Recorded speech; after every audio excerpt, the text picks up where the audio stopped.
Breaking news out of Japan, where a major earthquake has hit, triggering tsunami watches across the Pacific. Covering major news across San Diego, 10 News starts with breaking news.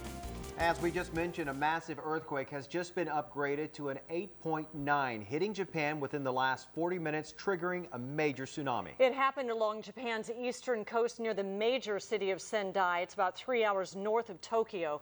This video was taken just about 30 minutes ago, and it shows the tsunami already hitting their coastline.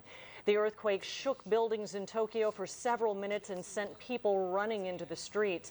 Fires have started in several parts of the city, and all major airports have been closed, as well as Japan's nuclear power plants and train system. We're taking a live look right now at what's happening in Japan. This is mud that is literally sweeping across the area. We're told that waves could reach as high as 32 feet in some areas, and that tsunami watch stretches across the entire Pacific Ocean.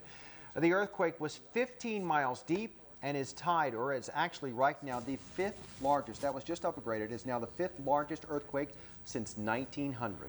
Geologist Dr. Pat Abbott is joining us right now to explain the ramifications of a great earthquake.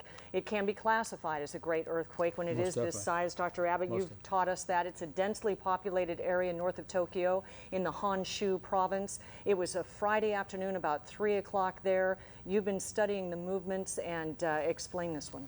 Well, you know, the video you've just been seeing is a spectacular one there. You saw that tsunami front moving over the landscape. And of course, this is one of the most, that video underscores the most significant things about tsunami. It's not wave height that's the big deal that people talk about, but it's the fact that the water will keep pouring inland 10 minutes, 15 minutes, 20 minutes. In other words, it's not like the waves we see on the beach where they run up the beach for a few seconds and they pull back. These will keep running in, and you saw it going in, inundating new land, moving through new city blocks, and it's the period, the length of time they run in that is so incredibly destructive. You cannot stand up in one of these things, and look at all the debris floating in that water. All that debris, if you were caught in that water, I don't care how strong a swimmer you are, that debris is literally hitting you while you're in that water, pummeling you into, to unconsciousness and then into death. And of course, all that stuff floating is the debris destroyed by the tsunami. See, the tsunami's not pulling back yet. It's still flowing. It's still flowing in. It's not like waves we see at the beach. Our experience does not prepare us for the way tsunami enter and cross the land. And that water is really rushing in at this point. We're looking at this from a very high vantage point, but that water is really rushing in. Yes, it is. In the United States, the city that's been hit the most often and hardest is Hilo, Hawaii.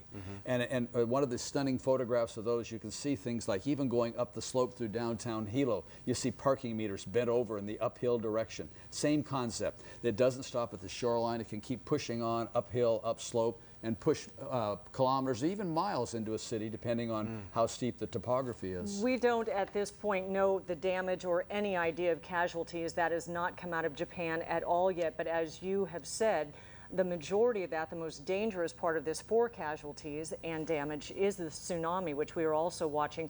There were also fires right away, and we have video of that right in the area. And you have been looking at the movement of this earthquake, and as we go to the video of the fires at the scene, what do we know about the vertical versus the horizontal, and what that means for the damage this may inflict? Now, this is one of the sites on Earth where we have subduction, where a big, thick tectonic plate, tens of miles thick, is pulled back down into the Earth's interior. And when that pulls in and moves, it releases such a tremendous amount of energy. We still see that tsunami. Look at that. That tsunami is still advancing inland. This many minutes later, it's still moving in over new ground. Now, when you talk about the fires, that's probably from the earthquake damage itself. 8.9 earthquake, I don't care how well you build buildings. At an 8.9, you're going to have some classic tragic failures. And of course, when buildings collapse, that means gas lines rupture, fire ignites. That's probably from the earthquake directly. And then you don't even get to fight the fires and work the earthquake directly, because here's the tsunami coming inland. It's a 1, 2, 3 punch. Shaking, fire, tsunami. Let's talk about the local effect here, because there has been the warnings that have been for the entire Pacific. Hawaii is our greatest concern right now. They're supposed to be hit by waves as early as 3 in the morning. Can you tell us what Hawaiians might be able to expect from this? Well, now, Hawaii is so we say the tsunami capital of the United States. They get hit more than anybody else, and particularly the city of Hilo on the big island of Hawaii. But if there's any good news after being ravaged in 1946 and 1960 and other years, they have a lot of preparation now in terms of warning sirens. And as they've had destroyed zones, turn some of those areas into park and move higher up to higher ground to try to get away from the areas that are hit the most by the waves.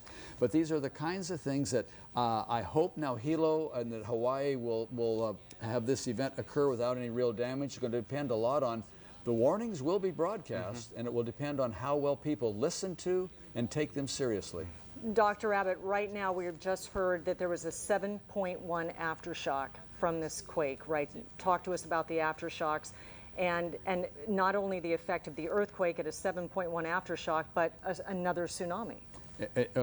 Well, the 7.1 aftershock is going to be particularly potent for buildings that may have survived the 8.9 but had some fracturing. The 7.1, last Easter, our big earthquake was a 7.2, so this is almost that size. That's just an aftershock after the 8.9. Once a building gets some fractures or cracks in it, it loses a tremendous amount of strength. Those little cracks take a phenomenal amount of strength out of a building. So when you get a 7.1 aftershock or things of that size, they can do tremendous amounts of additional damage. Has issued a tsunami. The earthquake itself, we were talking about this a little bit earlier. You've been all over the world, you've experienced different places, and the engineering behind this. The engineering you were talking about earlier in Japan and how they're preparing for this because they have so many of these and they've had them for thousands of years. Well, Japan is one of the most earthquake-aware nations on the earth. Of course, it's been an advanced civilization for well over 2,000 years, so they understand these things well. You try to design with them, but we're still left with that problem, these really big earthquakes. Like here we are, the 5th biggest earthquake since the year 1900. No matter how much you computer model or predict things, that very frankly, there's nothing like the test of the real earthquake to find out, uh-oh, that design worked. Oh, this one didn't do what we expected. And that's one of our tricks here, is to try to turn disaster into knowledge. And we will look at something like this and see what worked and what did not, and hopefully be more ready for the next one that occurs. And we are following breaking news coming out of northeast Japan. A major great earthquake has taken place there, an 8.9 quake in northeastern Japan, and these are live pictures coming out of that area. You see that there is a large wave, and it is going toward the mainland on the northeast coast of Japan in the Honshu area, about 3 hours north of Tokyo. Dr. Pat Abbott is with us here tonight. We're going to take a quick break, and we're going to come back and get his assessment of what's taking place. As you can see, that wave rolling in on the mainland of Japan right now. There has been that 8.9 quake and a 7.1 aftershock.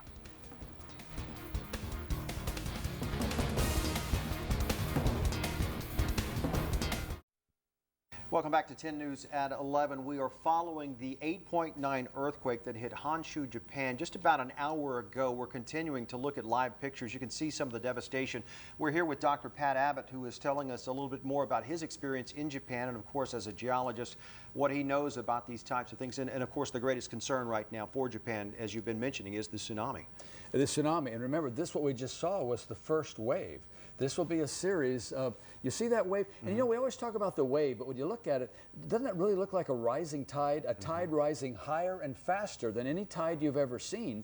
And then the tide doesn't just stop at the shoreline, but it pushes on over the shoreline. And we see the flooding in the background there in the upper right of the photo, where the water is already pushed way back into that area. Now, you don't just have one tsunami. So in other words, separated by an unknown amount of time right now, by 20 minutes, by 30 minutes, by 40 minutes, another one will come in. We may have as many as a half a dozen or 8 of these things come in, and they're not all the same size. Sometimes the first one is the largest, sometimes the third, sometimes the fifth. It's just like when you're out at the beach now, you know, and a bunch of waves are coming in, they're not all the same size. You don't know which one's going to be the biggest. So it is with tsunami. And the thing that gets people in trouble is, you know, if it's 25 minutes between them, a lot of people think it's over, and it isn't. You've got to time those things to know how long to wait before it might be safe to assume the events are finished. Dr. Abbott, as we take a look at the map of Japan with this area, explain for us how the tsunami is going back into the land in northeast, and it depends on the curvature of the coast itself, what will be hit the hardest. Well, in this map of Japan here, we see where the epicenter is. Now, the ocean floor there has been thrust or pushed towards Japan. When you look at the coastline facing the earthquake there, you notice how it's straight in some places and there's harbors in other areas? The word tsunami is a Japanese word, and it means harbor wave.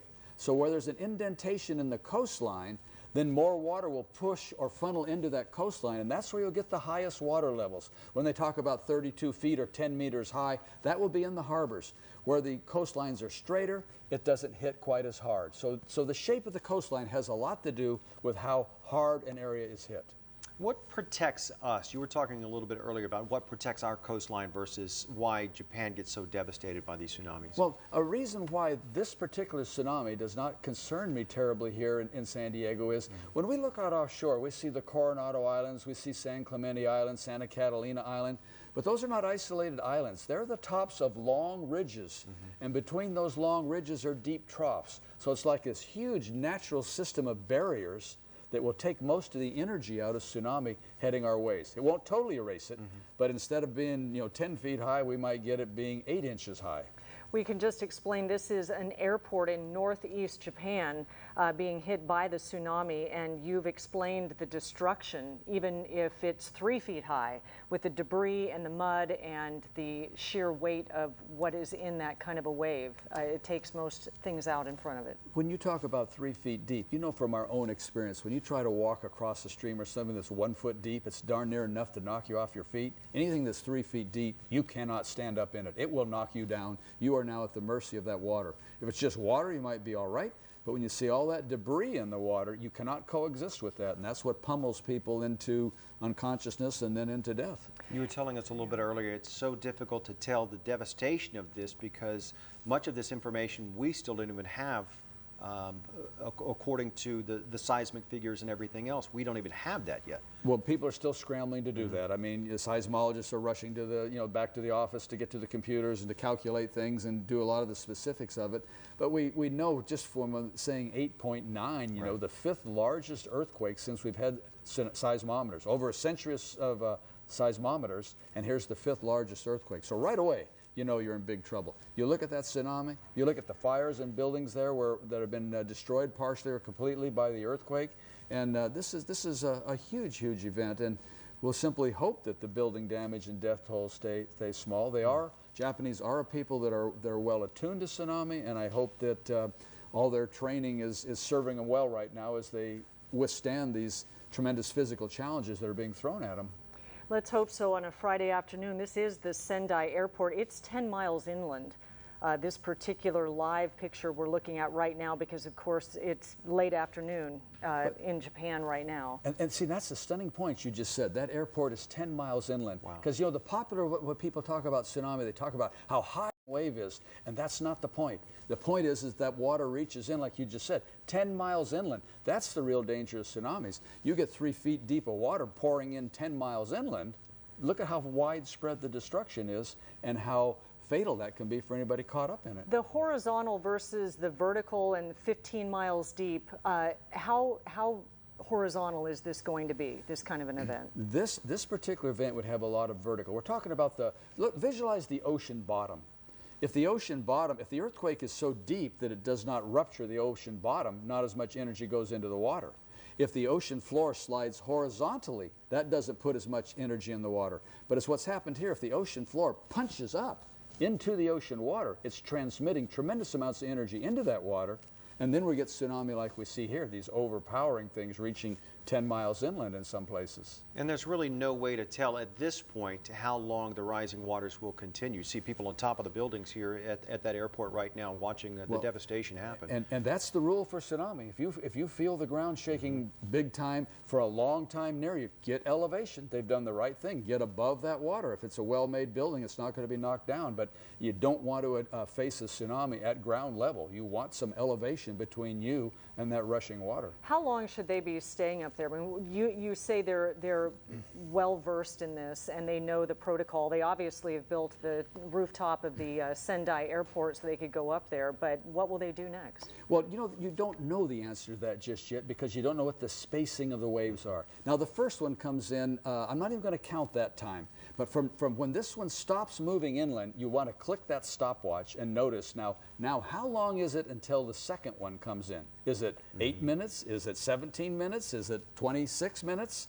And so you get an idea what the spacing is, and then you simply have to wait those things out to find out when they quit coming, once you know what the spacing is. And the fires we're seeing here, this is always this thing that accompanies the huge earthquakes, not the tsunami right now. This is probably the earthquake itself. It looks like we're by a bunch of petroleum or natural gas storage tanks right there, and I'm sure the earthquake ruptured some of those pipes, which have then ignited, and now I think it's pretty safe to assume that they will consume all the fuel that's stored in those tanks before they burn out. Who could go there to stop to put it out right now? You're simply going to have to wait and let it burn itself out. From what you know now, is there any way that you can tell the difference between this type of quake and what we saw recently within the last month in Christchurch? Very different types of earthquakes. Now here we're up at 8.9. Now Christchurch was only a 6.3. The stunning thing about Christchurch, and this hasn't really gotten broadcast well yet, 6.3. What the heck? Our Easter earthquake was 7.2. So this is only, the Christchurch is, you know, very small compared to what happened to us Easter. But we had ground accelerations up to 2 times gravity. That exceeds the design criteria. That means we would not be sitting here during that earthquake. We would have been lifted into the air by that. We're held down by 1G, you're lifted up by 2G. So that exceeds design criteria. And a lot of those buildings that failed were not bad buildings. They were built to code. And these things they call non-ductile concrete frame buildings that failed throughout Christchurch, there's about 40,000 of those in the state of California. So if we get that kind of intense acceleration, bigger than expected, we could have the same kind of shock. So there are things other than just the magnitude that carry information. That particular case, it's ground acceleration. How much against the force of gravity do buildings have to stand up? And you know, there's the buildings themselves, there's the tsunami and the damage, obviously this oil refinery up in flames, and people throughout the world now watching this tsunami watch. We've actually watched throughout the night that the wave was broadcast throughout the entire basin of the Pacific into southern and northern America. But what do you tell people here in terms of, technically La Jolla would see it about 8:48 tomorrow morning, but what are we really going to see in La Jolla tomorrow morning? Well, so that tsunami will reach San Diego, and then as we were discussing with the offshore ridges and troughs, most of that energy will be taken out of it. So I would expect to see something several inches high, maybe up even to as much as a foot high or so. It's the kind of thing that could be hard to see, like if there's a boat pulling out at the same time and you have the wake of a boat, you know, as opposed to if you're at near the entrance to San Diego Bay, for example, and you could maybe watch that wave come in at a foot high, 2 feet high. You don't want to be in a place to test it, you know, respect it still, but if you have a little bit of elevation, it could be an interesting thing to watch come in. We did that. A number of people caught the Chilean earthquake in February of last year, saw that come in. We saw it come into San Diego Harbor at that time, and maybe people could be fortunate enough to see it from a safe enough vantage point. We are covering breaking news of a great earthquake at the northeast coast of Japan in the Honshu area, about 3 hours north of Tokyo. A tsunami has already hit the mainland there. Great damage, but we do not know any casualties at this point. We do not know the extent of the damage, but obviously this is a massive earthquake and a massive tsunami. Dr. Pat Abbott is joining us now, and this is an area that has historically seen earthquakes. Why is it that Japan is set up this way? Well, the whole nation of Japan, particularly that eastern side, sits above, in the plate tectonic sense, a subducting plate. The ocean floor off of there for 60 miles thick is literally pulled underneath Japan, but it doesn't slide smoothly. It's hard to pull a huge mass of rock like that underneath Japan. And so it stores up energy, then all of a sudden it moves and releases in a several minute long period a horrendous amount of energy like we've just witnessed here within the last hour. It's so difficult to tell from these pictures, obviously from a helicopter flying over the devastation. This is in Sendai, Japan right now.